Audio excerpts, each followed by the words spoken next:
Like this looks really good. Okay, guys. Hello, and welcome back to another episode of Acquire the Fire, a podcast brought to you by Oh, me? You? the My House organization in the Matsu Valley. Today, my guest is Melissa Starkey. Melissa. What do you do here at the My House? I've been a case manager here for a couple years now, I think. I don't Right. even know. I didn't start out with my house. I started out with 9 Star, and then Roger recruited me, and I've been here ever since. So 9 Star, what is that also what is that? 501c3. Yeah, it's where you help young adults like getting like their GED or high school diploma, putting them in internships. Like 9 Star used to pay a lot of the wages for those interns. Very nice. So you've been in this field or similar field. What brought you to want to help people? I went to school, the University of North Dakota. I'm from Minnesota. Oh, Minnesota. Yeah, eh? ofta. Make a heck of a hot dish. But yeah, I went for criminal justice, and always kind of thought law school would be in my future. But I ended up meeting the coolest dude on the planet. Shout out Chad Starkey. And he was active duty Air Force, and we were, married and In love. yes. In love. And then, way later, not way later, but later, like had kids, and we were just overseas, and like we were in Turkey for a few years, and they really do not care if a woman has a degree. They don't really care about women in general. I mean, it's probably changed now a little bit, I hope. I don't know. So your goal was to go to law school. You end up going overseas. You come back to Alaska. No. No. No, we went to Guam. Okay. I just like to have babies all over the place. Okay. So I had one in Turkey, and then we went to Guam, and I had one there. So both those two had passports by the time they were 5 days old. Very nice. And then my youngest, she's 9, and she still doesn't have a passport. She was born in Arkansas. So you have your children, Mm-hmm. bring them to Alaska. Did your Mr. Starkey get stationed up here in Anchorage? He did. It was his bucket list. And it's so crazy because he's from Oklahoma, and we meet while I'm going to UND, the University of North Dakota, and he was complaining about how cold it was all the time.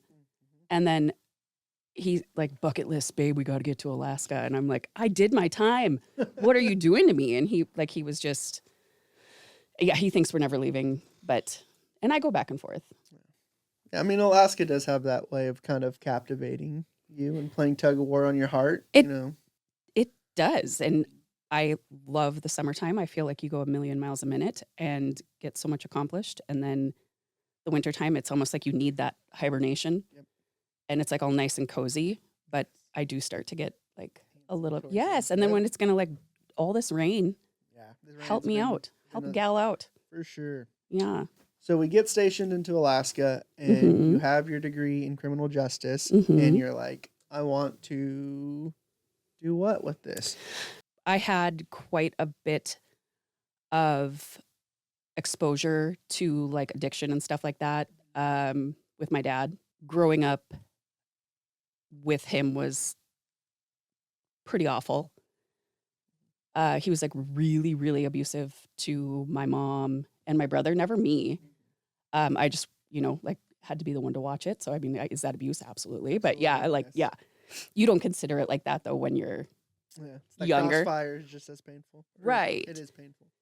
Right. And then, so we were out in the country. We were rural kids, which was awesome on snow days. But when you have a addict dad who would take pieces out of the car so we couldn't leave, and then like someone would be bloody or whatever, then it became not such a great place to live. So I knew being alone, like I wasn't homeless by any means, but I knew feeling like somebody help me. Like, yeah, like we got to do something. That's one thing that Sorry. Side note, I realize that I say that's a big thing a lot, and I'm gonna stop saying that in between. So to reiterate, or how? Reiterate. Thank you. You're welcome. Starkey's always teaching me new words because I always say them wrong. So we're gonna talk about the crossfire of addiction, because you made that point, because it is really easy to think that as a recovering addict myself, I And a find it normie. and a normie. Have you right? brought this up on the podcast before? I have Normies? not. So for people He that don't, teaches me things sometimes too. so people that don't know what normie is someone who can drink without getting addicted. They can have a drink, put it down, and or someone who has never struggled with substance abuse. Um, so from a recovering addict's point of view, I think when you're in that mindset of like, I'm only harming myself and that's fine, and I think we completely ignore the people that are caught in the crossfire of our addiction, like whether For it's sure. family, friends, like everyone's getting hurt and is catching that straight bullet due to our our, our rough life. Not rough life, that's a weird word to use. Just our tomfoolery. We'll just call it tomfoolery. Um, so you were caught into the crossfire of your Mhm. father's addiction, Mhm. and would you say that's kind of what motivated you to, okay, I didn't, or Yeah. to finish the story, did you receive the help that you were kind Well, of wanting to so get? it just was like my mom was a saint. Like seriously, like put me and my brother into therapy when we were stupid young. But it was also a like she was the only daughter, had 5 brothers. Divorce was not a thing, you know. And so it was like make it work type of situation. And so she tried to shield us from it, like, but it just was not possible. Um, and she never did fully leave. Like she had gone to college, like she was educated. My dad was the one, he was a truck driver. He made all the money. Um, and so I knew that I always wanted to be in a position where if I ever had to leave, if I was ever in that position, like I was going to be able to do that myself and be okay. Like I never ever like to me, I would have had every no one. I don't think anybody would have blamed me if I decided to like not go to college. Um, because yeah, I was like super alone. Like my mom died when I was 14, um, breast cancer, and so my brother and I we were just like trying to figure it out.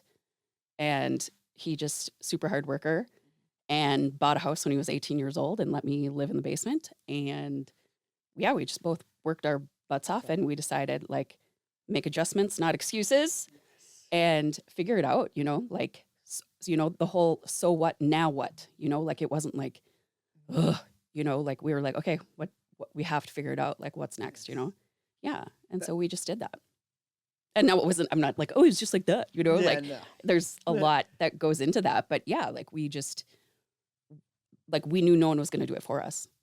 So like, where does it stop? Where do you stop the cycle? Like, do you just let like those events that happened define you forever? Like it was like it it did, but not in the way that it could have. You know what I mean? Like it made us like better people, and I think more aware of other people who are struggling. Um, like just more compassionate people. I don't know. When Sometimes I'm awful.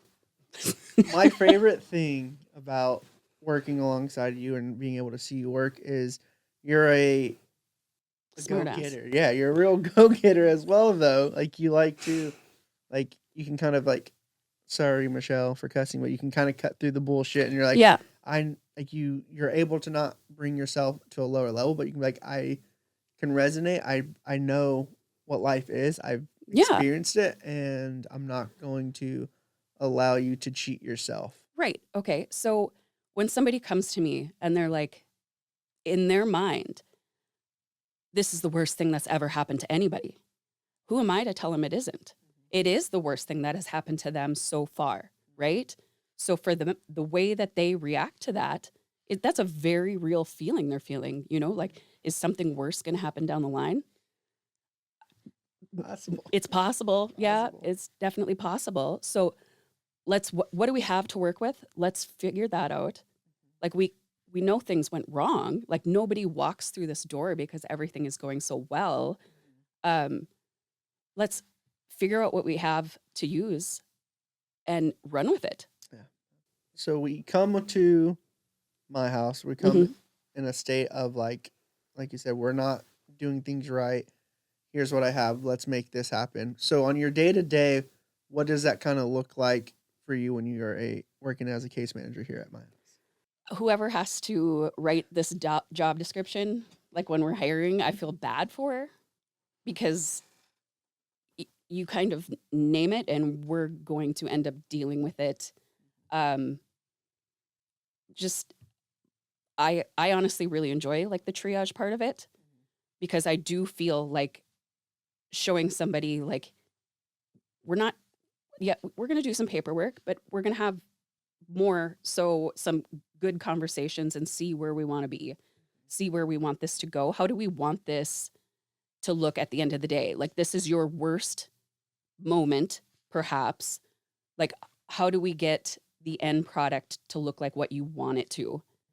So let's figure out what that is and let's do that together. Like let's just have a conversation. Like there's no going by the book. Yeah. And I never know. Like sometimes you'll get people who come in the door and they're like, my dad said if I don't get a job, Mhm. he's gonna kick me out. And I'm like, okay. Like we can do an intake, but I'm also gonna tell you you're gonna have to get a job. Like I'm big on school. You are Yes. going to get that high school diploma or that GED because that piece of paper, I know it's just a piece of paper that says you can, but it shows that you will. You Like will. it shows that you're willing to get there. Yeah. And driver's licenses. I don't understand It's a hard today. one. I know they don't want to do it. Yeah. They don't want it. Yeah. Anyway, but those are things I'll fight for. I will. I like because it opens so many doors. So we may do that. We may be working on getting a GED. We may be someone hasn't had a dentist appointment in 20 years. Like what is it that we can do to make you feel like you want to start making better choices? Like if you look awful and you haven't taken a shower or been to the dentist or your mental health isn't where it needs to be, like you don't really care about what the next steps are. So like I'm gonna kind of detail that, work that out for you, and like so I guess I am a little bit bossy when it comes like in the beginning, and then and then you'll get a little bit more say in it. But like I just don't I hate I've no patience whatsoever. My husband would I'll be like, wouldn't that wall look really good if we like a blue? And then I'm like looking at him like, why aren't you taping off the corners? Once Like, it's get it yes, like let's done. go. I'm like, yeah, maybe I just need to, I don't know. But yeah, no, I think maybe it's a field where my impatience is helpful Yeah. because we don't get some of these clients for very long, So like just to be able to, even if that's all that happens, is you make a few doctor's appointments, get them in for therapy, um, get them the connections that they need to get their GED, like if that's all you have, like you can feel really good that you gave them that information. And what they do with it, like, Michelle, she kind of is like, we don't take their successes or we don't take their failures. And if you watched the first episode, Michelle really dives into that really good because I think it's true. Like we are in the business of like service, like we like kind of bring ourselves to their level, and we're just like, we understand, we mhm, know what you're going through. Let us be a helping hand. And I like that my house slogan is a hand up, not a handout, right. because a lot of us, like for me personally in my position, I've gone like through the stages of recovery, whether it's like I've been through detox, I've gone through inpatient, I've done outpatient, I did my due diligence in staying in recovery, um, without the without working in the recovery field, and Mhm, then I got brought into the recovery field. I was like, it opened my eyes to like, how do I want to articulate this?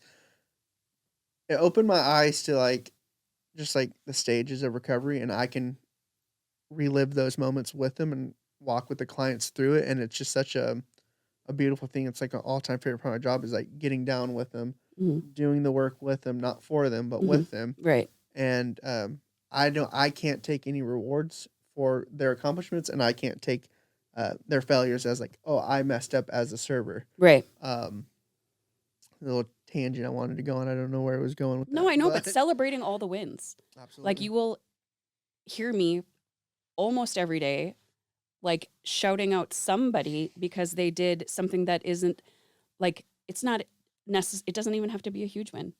Like celebrate every single one because work was put into there.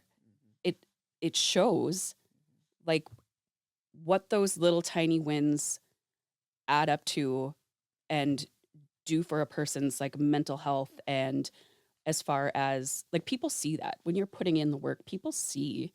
They may not shout it out all the time. I will, but like, you know what I mean? Like it is seen and it's appreciated. And yeah, it goes so far to see somebody who's willing to put in the work. There's hair hanging from Yeah, this. there is. So, anyways, I was thinking about this just as you were speaking about um, there's like this stigma or like self doubt or whatever you want to call it of like um, I as someone who has schooling, I'm like, oh, I could be doing something that pays more or like the Hmm. those like senses of like or the self doubt or whatever you want to call it. This other I call it my ugly brain. My ugly brain tells me things that I Oh, shouldn't listen to. right. Um, I was just wondering, do you ever feel like you get that as someone who has a degree in criminal justice? Do you ever feel like how do you overcome those feelings or thoughts if you do have them? I don't really look at it like that. I didn't seek out like this job or this necessarily even field. It kind of found me, I think. Being able to talk with somebody and feel like your words made a difference in their life. Um, like I, like I don't, when somebody does have a setback, like until they've quit altogether, it's not a failure, right? It's just a setback. That's that's what we're talking about, right? So what? Now what? Let's So go. what? Let's Now go. what? Yep. And I I'm really really comfortable talking to people. You are. Yeah, you are. If you come into the my house and you don't talk to Starkey, you didn't come to the my house because I think she Who are really you? What are you doing? You she want to be friends? brings a Yeah. life to this facility and it is awesome. I love coming out and hanging out with Starkey, Oh, which is why I was super excited to have you on the show. yay! Um, yes. So Ooh, we have what a is it? question from our mailbox. If you do not know, at Inquire the Fire, you can email us a question about. Email Ramon and he will ask his guests your Do you have one? burning questions We do have a question. as long as they Oh. are recovery themed. Yes. Like Starkey, I too am a normie. Normie? Yeah. Yeah, I'm part of the normie club that is not a member of the recovery community, but that is a recovery community ally. And Yes. so what is the dynamics around not being in recovery yourself, but working at an organization like My House? What is it Ooh, good about the recovery one. community that makes you a recovery community ally? Inquire the Fire at myhousematsu.org. Ooh, Inquire with Fire. I think just really understanding that it's a disease, right? It's one of the it was one of the hardest things for me to learn about because in my mind it was so preventable, right?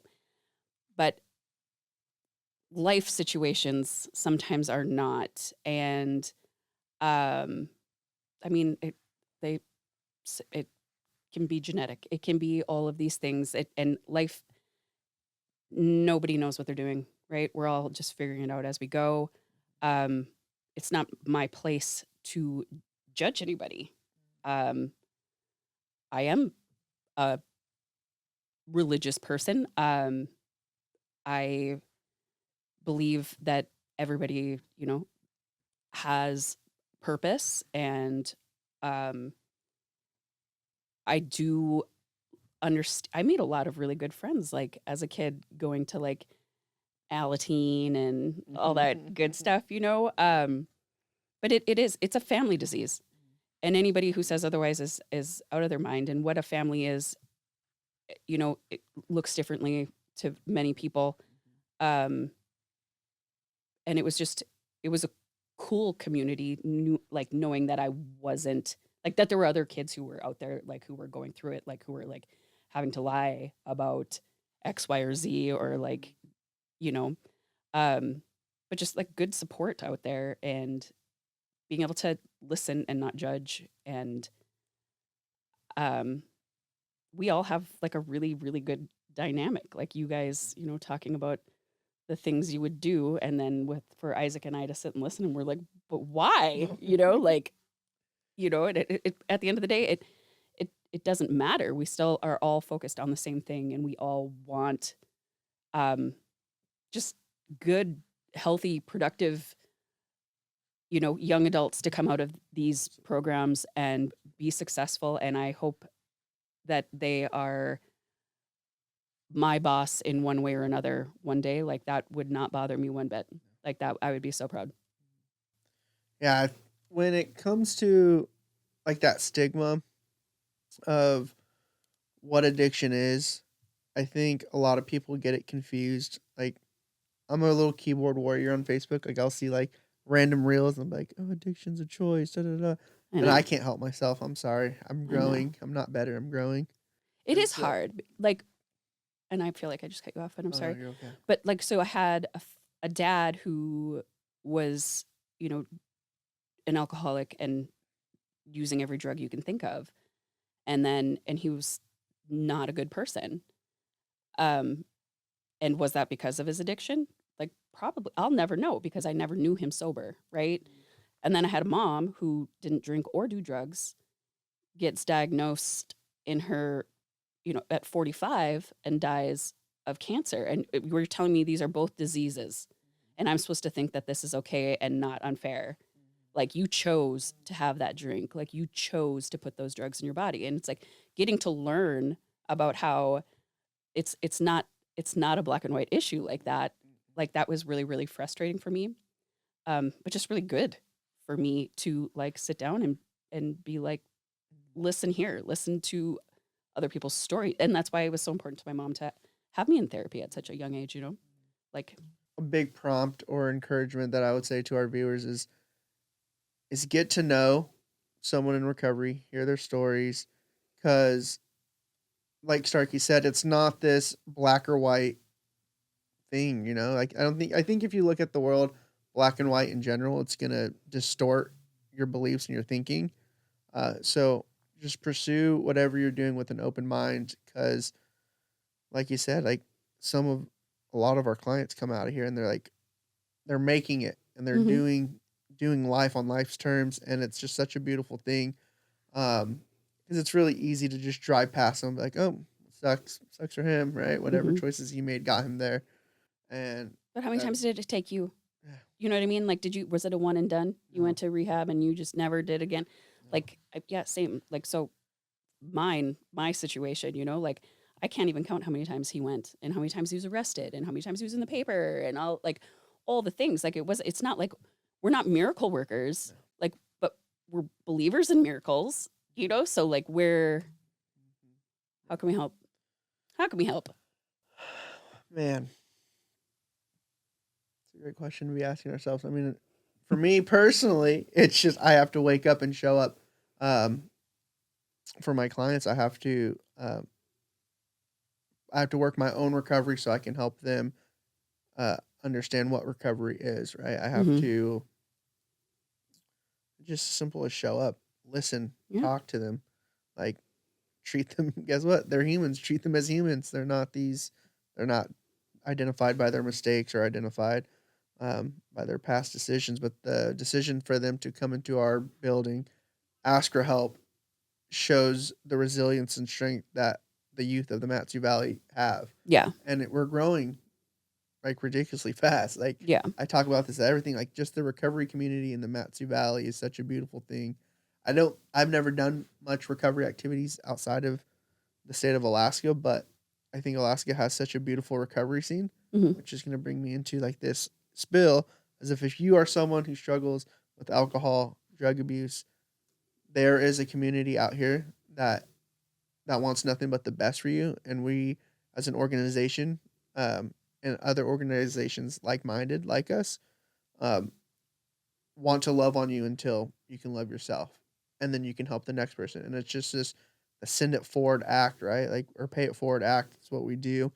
Um, Normies welcome. Normie's welcome. Woo! Absolutely, absolutely. There is a I don't know how to say it, but there's just this uprising in the Matsu Valley, and if you are someone who is seeking help, please reach out to my house, True North, Set Free. Like, these are all resources at your disposal. And if you are someone who wants to work in the recovery field, if you have a heart for the recovery community, you want to be part of something, like, you are welcome. You are very welcome. Yeah. Because we are growing. We're growing very fast, and it's awesome. But with all that being said, Starkey, I just want to thank you so much for being a guest Yeah. and saying yes. That's the biggest thing we learn in recovery is just say yes. And I do. just say yes, and I will. And, I just said no. and we said we were doing it anyway. No, I know. No, I'm talking about drugs. Did they Oh. say just say no? Yeah, Come on. Just saying. I thought you were talking about saying no to the podcast. Never mind. Yes, Anyway. podcasts. No Yes. drugs. Yes, podcast, no drugs. Thank you so much for watching Acquire the Fire. Anyways, have a good one, and we'll see you guys on the next episode. Bye.